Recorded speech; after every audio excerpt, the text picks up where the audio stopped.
Welcome back everyone. This time we're diving into the first of several videos on MVVM, this one being what is MVVM? MVVM stands for Model View View Model, and it's a design pattern that really helps you separate three parts of your application.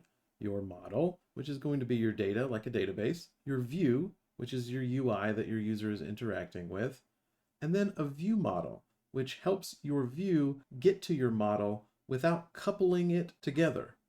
The main idea here is a separation of concerns. If you look at the chart, you'll notice there is no connection that goes straight from view to model. In separating your view code completely from your model code, you're decoupling the two systems. And in doing that, you're allowing two completely separate teams to be able to develop your UI than your model. You're allowing them to be completely isolated for things like testing. And you're also decoupling the logic from one another, making it very easy to upgrade either one without breaking the other. So we'll start diving in by looking at the view model interaction. So take the model out of the equation and start with what the user is doing versus how we interpret that and act on it. If you followed this tutorial series so far, you should be aware of how a data binding works. Except in this case, we're not using the code behind as our data context, we're creating a view model and setting it as the data context. This lets us pass data back and forth from the view and view model, as well as triggering off certain things like UI events. But in using the data bindings, it also lets us design and develop the views separately from the view models. At this point, you might be wondering, if we're using a view model as a data context, what about the code behind? Well, let me start with a warning, because there are people who don't know what they're doing, and they are going to tell you that having zero code behind is a hard and fast rule of MVVM. Do not listen to these people. That is not true.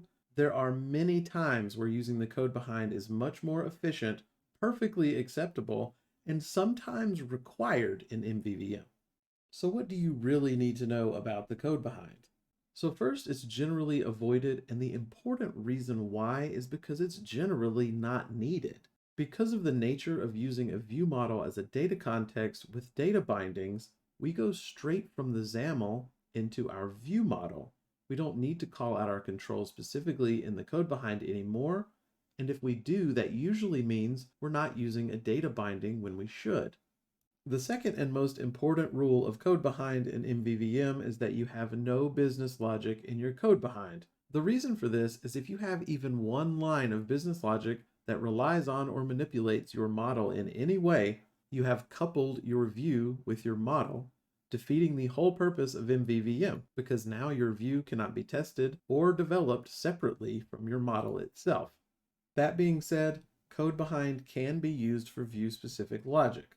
I'll say it one more time, it's generally avoided. Most things can be done in XAML and you need your data bindings. However, you will find scenarios where creating your specific functionality that you need to happen on some UI element is either extremely complex or sometimes infeasible in XAML.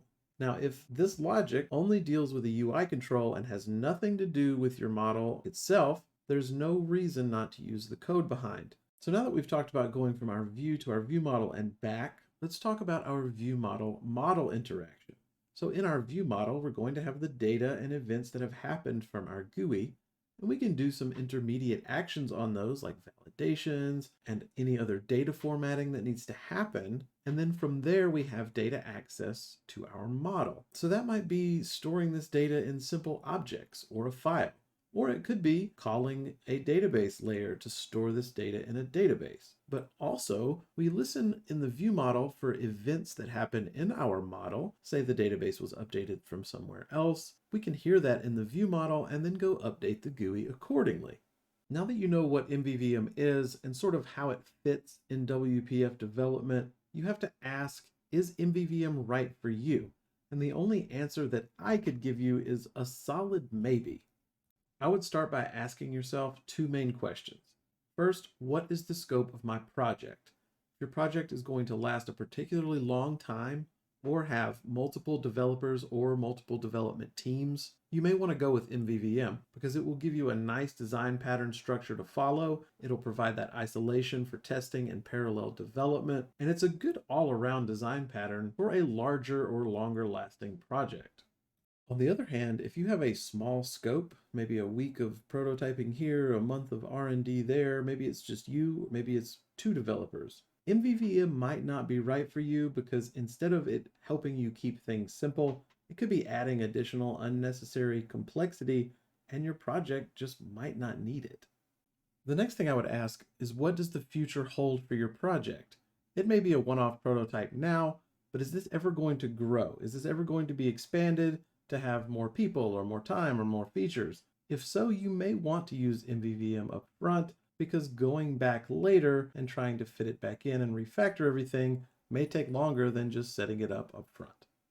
Hopefully this gives you a good idea of what MVVM is and why you might use it. Next up, we are going to jump into the code and start implementing it. Thank you for watching, everybody. I really appreciate you. Happy coding, and as always, until next time, take care.